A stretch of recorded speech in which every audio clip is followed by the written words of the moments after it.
Que a paz de Cristo esteja com todos vocês.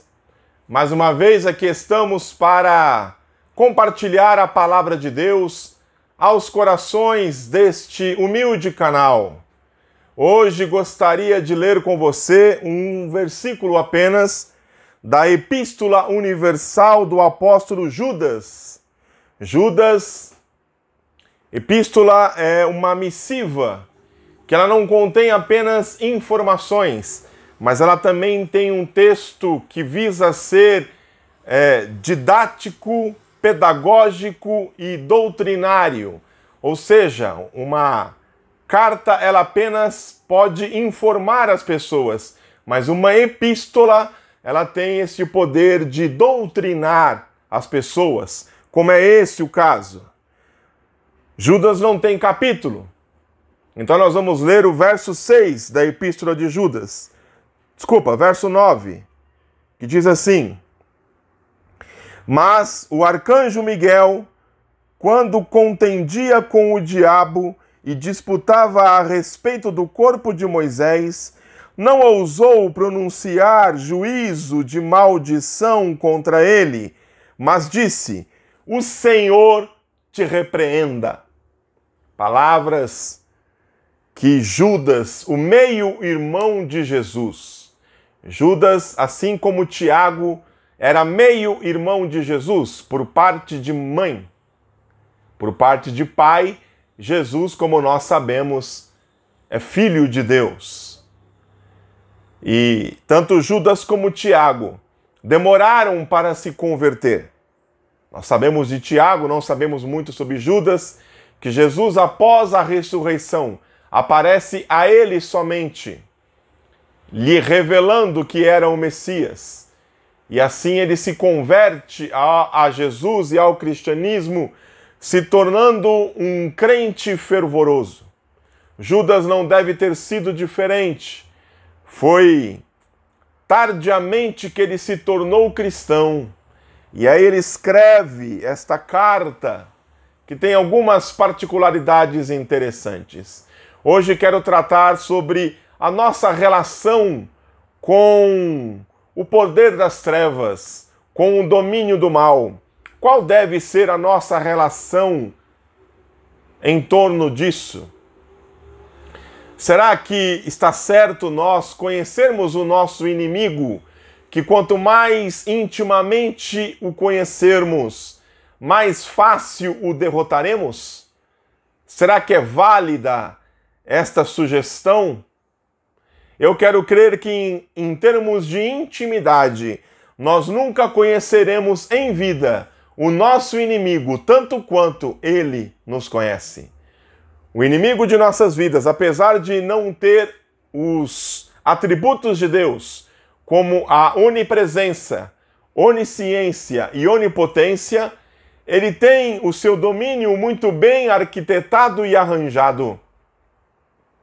Ele tem um relatório profundo de cada pessoa da face da terra, que os seus demônios fazem questão de levar até ele.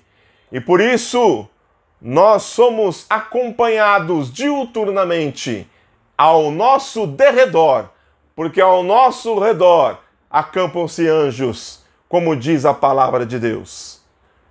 Então, em termos de intimidade, nunca seremos tão íntimos como um boxeador que sabe o ponto fraco do seu adversário e vai justamente naquele ponto fraco. O inimigo de nossas vidas conhece cada ponto fraco que eu e você temos. E nós conhecemos, obviamente, o ponto fraco dele, segundo a palavra de Deus, que ele é expulso e ele se afasta de nós através do jejum e da oração. E eu incluiria ainda a leitura e o conhecimento da palavra de Deus. Bendito seja o nome do Senhor. E tendo este conhecimento, será que a gente pode conhecer a ponto de quebrar as suas barreiras? Essa semana eu me envolvi em uma discussão em um dos grupos de WhatsApp da qual eu participo, onde uma pessoa, uma mulher, uma irmã, perguntou se o livro, um determinado livro que conta a trajetória de uma mulher nas ordes do satanismo, se ele era bom para ler, perguntando a opinião de todos. E eu escrevi lá dizendo, já que você está perguntando a minha opinião, eu vou dizer. E eu disse que existe no meio evangélico uma procura e uma curiosidade muito grande sobre o poder das trevas, sobre as forças do mal, sobre a malignidade do nosso inimigo. Eu trabalhei durante 14 anos na CPAD e conheço bastante o mundo editorial evangélico. Além da CPAD, trabalhei na editora Renascer, na editora Bom Pastor, na Conde de Sarzedas. Enfim, o meu conhecimento disso já é maior. É mais de 20 anos que eu conheço esse meio editorial evangélico. Posso dizer que eu conheço com propriedade. E quando nós trabalhávamos lá na CPAD e eu tinha que fazer o pedido de livros para as editoras, eu comecei a ver uma situação muito interessante.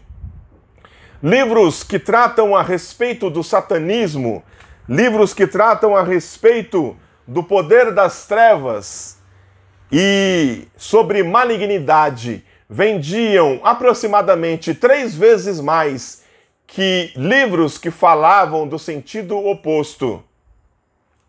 Ele veio libertar os cativos de Rebeca Brown, conta a trajetória dela dentro do satanismo. Vende 3 vezes mais que o livro Vasos para a Honra, dela também, da mesma autora, onde ela conta o que aconteceu depois da conversão, como ela se relacionava com Deus e com o cristianismo. Livros, por exemplo, como o de Mary Baxter, escreveu A Divina Revelação do Inferno, vende 3 vezes mais que o livro A Divina Revelação do Céu, da mesma autora, onde ela conta aquilo que ela viu no céu. O que ela viu no inferno causava mais impacto e curiosidade do que aquilo que ela tinha visto no céu. E eu não estou aqui para julgar se isso é verdade ou mentira. Eu estou apenas constatando fatos. Livros como, por exemplo, Filhos do Fogo, do escritor brasileiro Daniel Mastral, vendiam 3 vezes mais que o livro do mesmo autor chamado, os 2 livros, Os Guerreiros da Luz, que já contava a sua história na trajetória do cristianismo.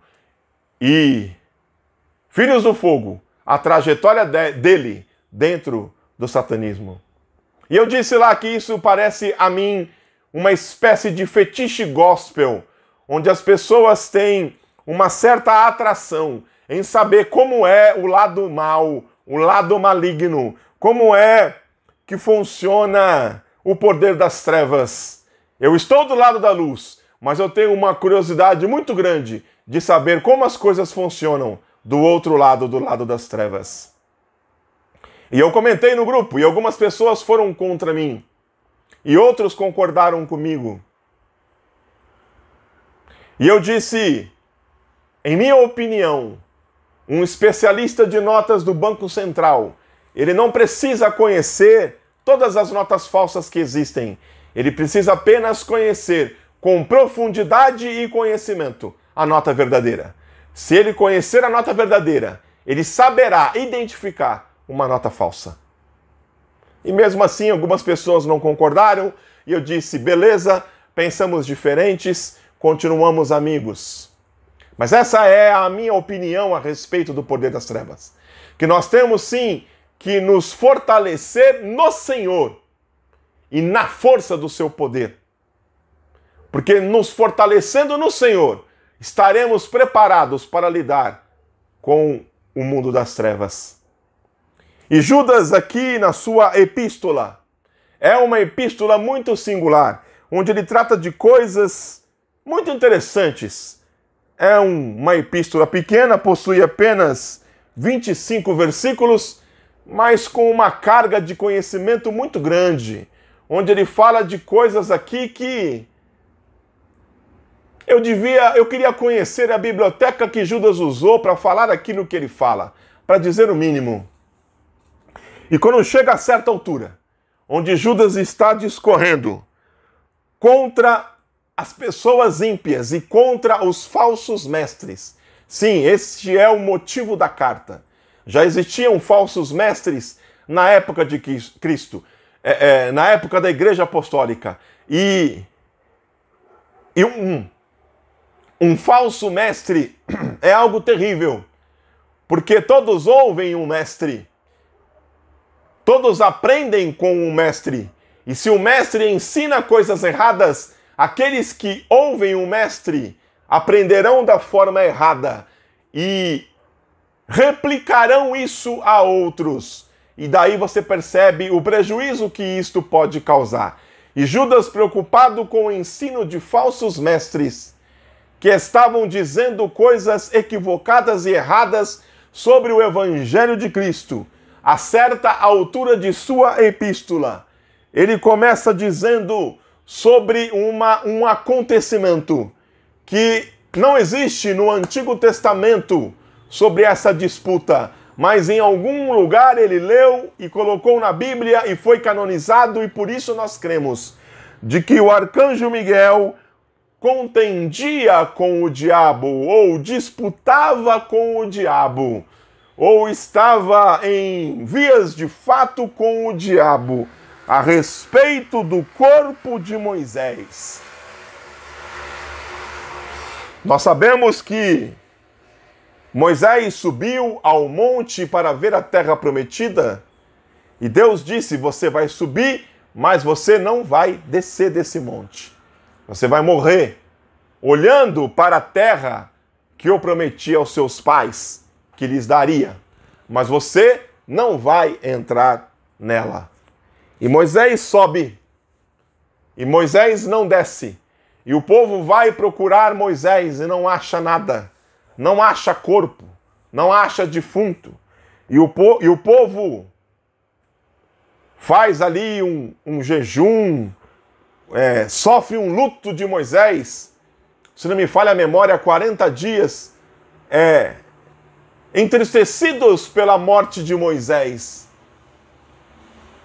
E depois, não havendo corpo para enterrar, eles elegem ou consideram Josué o sucessor de Moisés para continuar aquilo que Moisés havia feito, havia começado. A jornada pelo deserto teria chegado ao fim, mas agora era necessário conquistar as terras que Deus havia prometido. E por que que um defunto é tão importante? Por que é que o diabo estava interessado no corpo de Moisés? Por que um defunto é tão importante assim? Bom, eu tenho uma teoria sobre isso. É porque nós, seres humanos, temos uma forte tendência de transformar defuntos em ídolos. Nós somos assim. Você já percebeu que, independente da pessoa, do que ela tenha feito, de como ela tenha tratado ou lidado com a vida, depois que essa pessoa morre, todo mundo vira santo? Ah, o fulano, puxa, tão gente boa, morreu tão jovem, né? Deixou um legado. Às vezes essa pessoa era um assaltante, um ladrão, um homicida. É claro que a mãe desse ladrão vai chorar no velório pela perda do filho, por não ter mais o filho ao seu lado. Mas daí a dizer que ele era bom, que ele não merecia morrer, que ele era uma pessoa justa? Isso se dizem de todos, de um pedófilo, de um estuprador, de uma pessoa corrupta. Todos que morrem, de repente viram santos.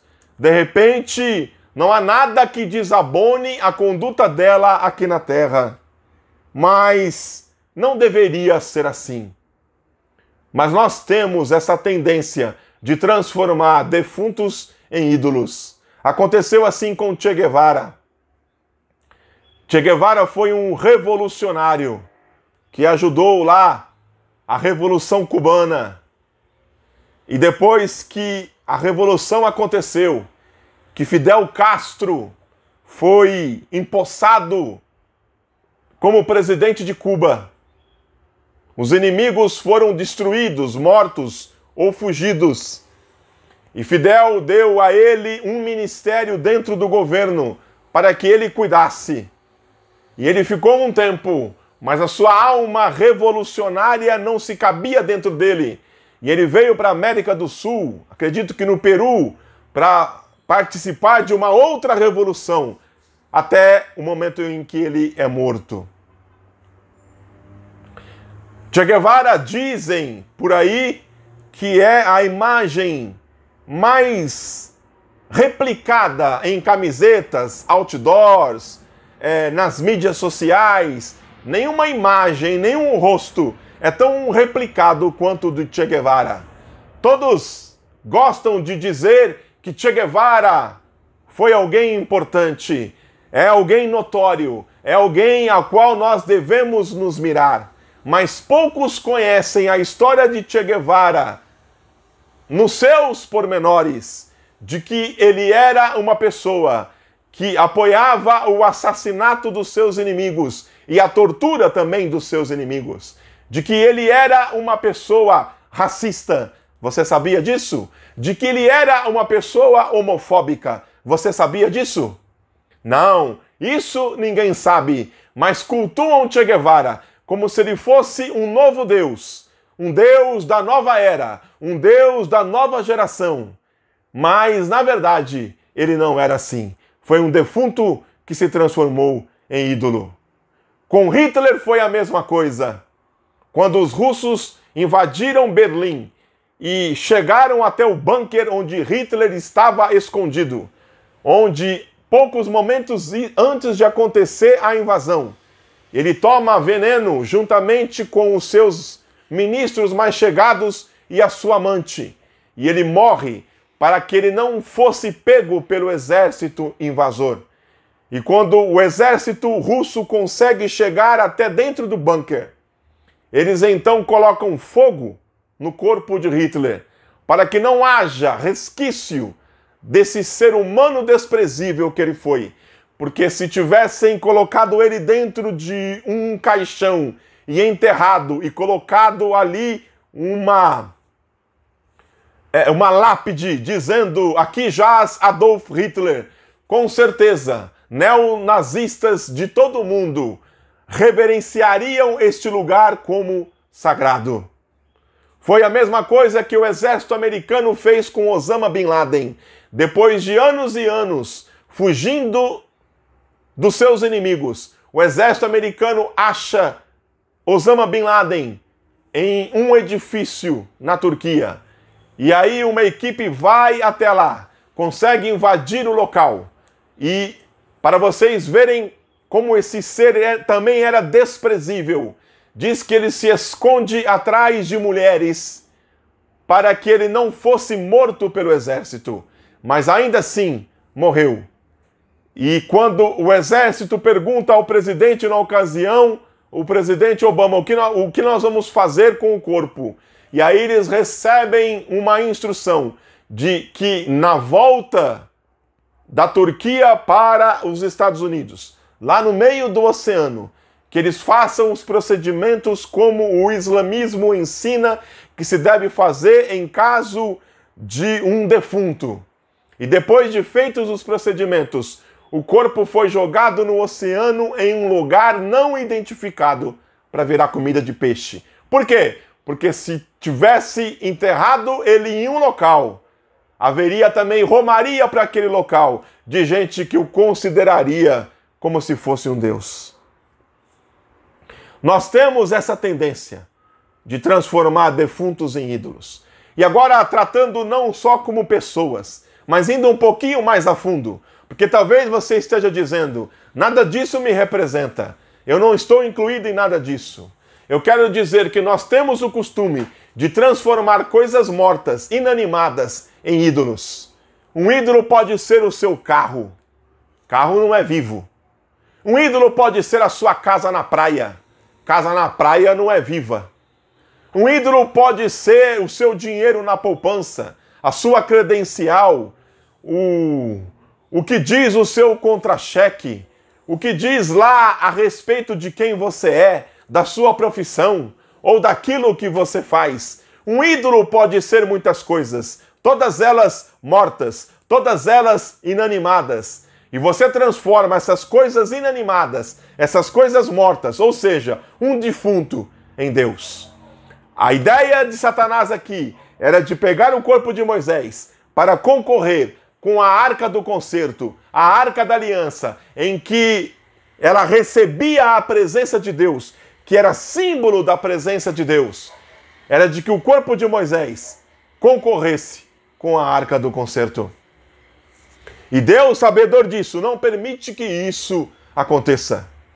Aquilo que eles não fizeram com os ossos de José, e talvez seja por isso mesmo que José tenha dito, antes de morrer, quando vocês saírem daqui, levem os meus ossos com vocês.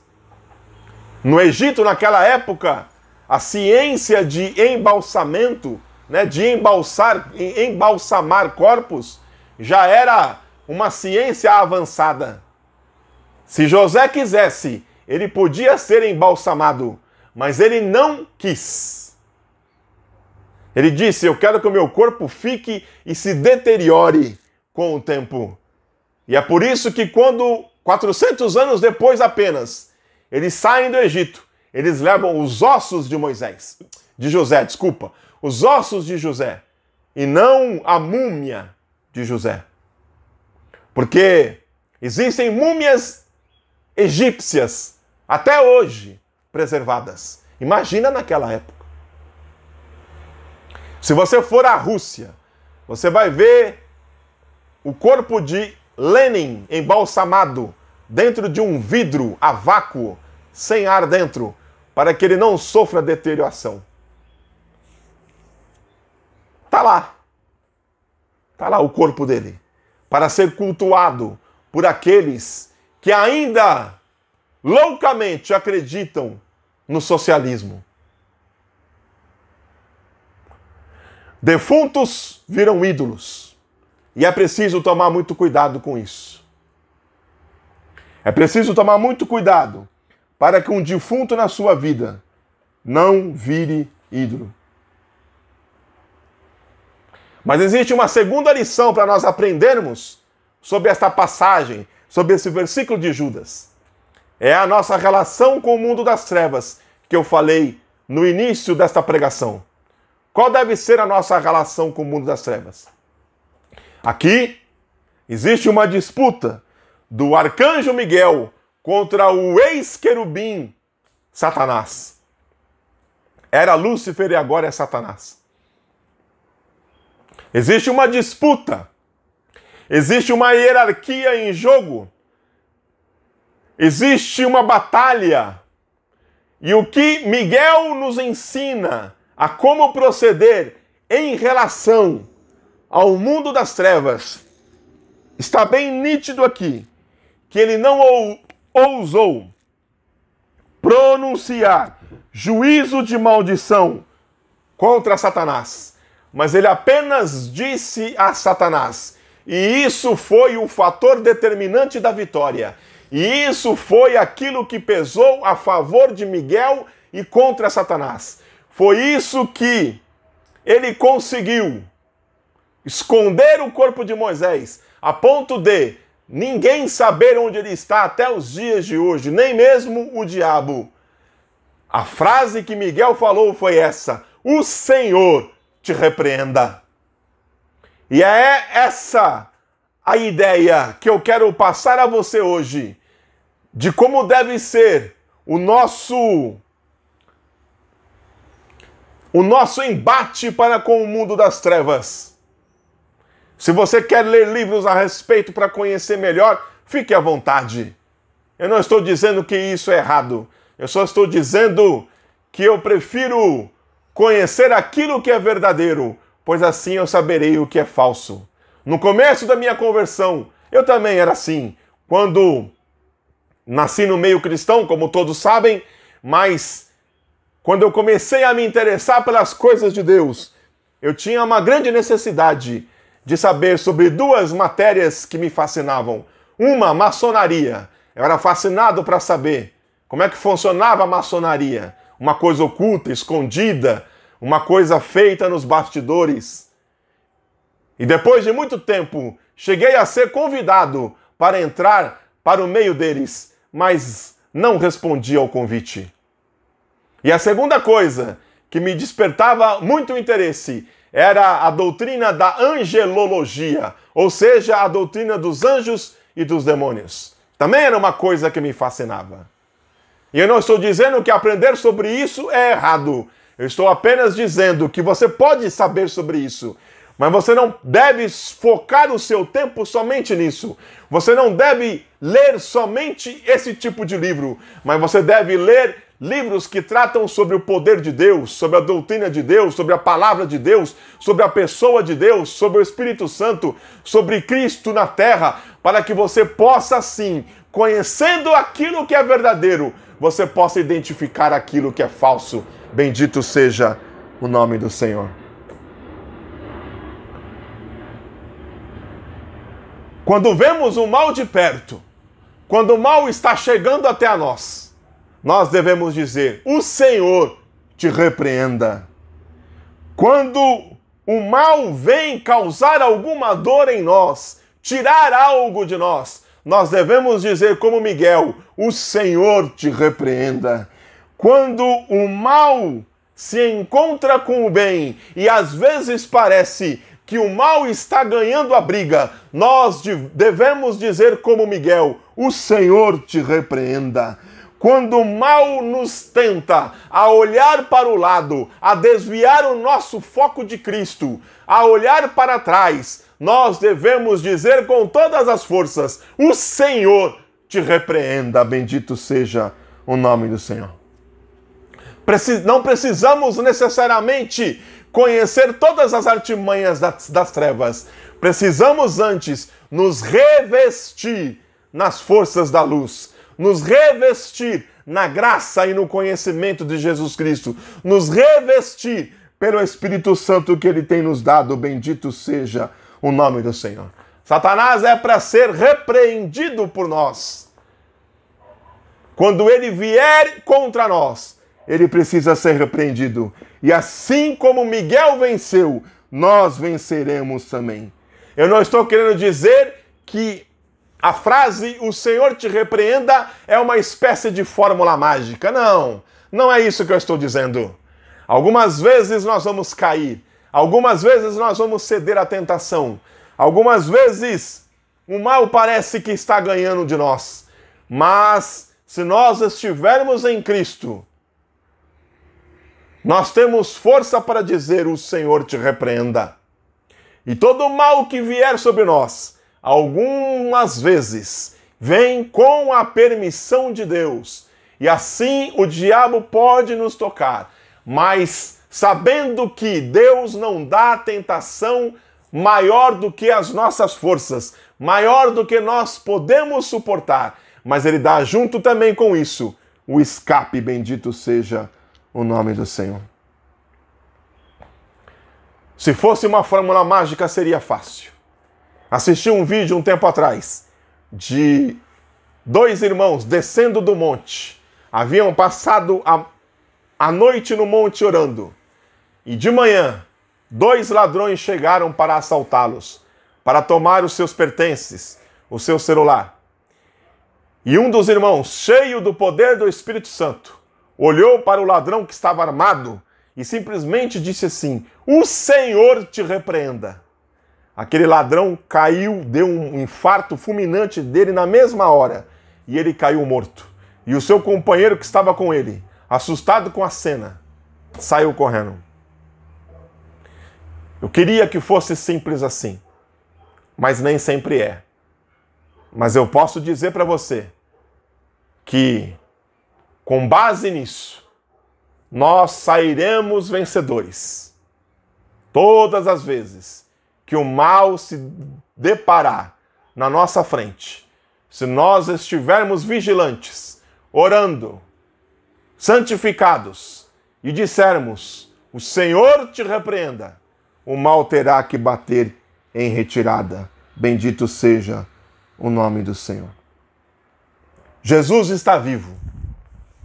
Ao contrário dos defuntos que nós insistimos em chamar de Deus, Jesus está vivo. Jesus, ele se difere de todos os outros santos da história. Jesus é diferente de todos, porque no socialismo o corpo de Lenin continua lá em exposição para que todos possam ver. No islamismo, Maomé morreu. No budismo, Buda morreu. No catolicismo, os santos da igreja todos morreram e estão sepultados, inclusive os papas. Mas nós temos um Deus que ele morreu, mas ao terceiro dia ressuscitou e ele está vivo até hoje. Bendito seja o nome do Senhor. O nosso Deus está vivo. O nosso Deus não é um defunto. O nosso Deus não existe um túmulo para visitar o nosso Deus, porque o túmulo está vazio. Ele ressuscitou, está à destra do trono de Deus e intercede por cada um de nós. Pare de transformar defuntos em ídolos. Foque o seu olhar, a sua atenção e o seu culto em Jesus, porque Ele está vivo, Ele é o nosso Deus e Ele vive para todo sempre. Que Deus abençoe a sua vida, em nome de Jesus.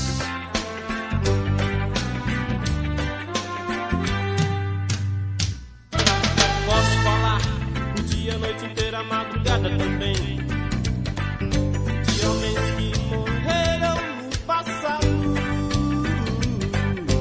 e até hoje são cultuados. De uns existem estátuas, de outros até quadros. Ave Maria, já morreu, já morreu. Allan Kardec, já morreu, já morreu. Buda já morreu, já morreu. Padre Cisu, já morreu, já morreu. O Papa já papou, já papou, já papou, já morreu também, já morreu também. O Papa já papou, já papou, já papou, já morreu também.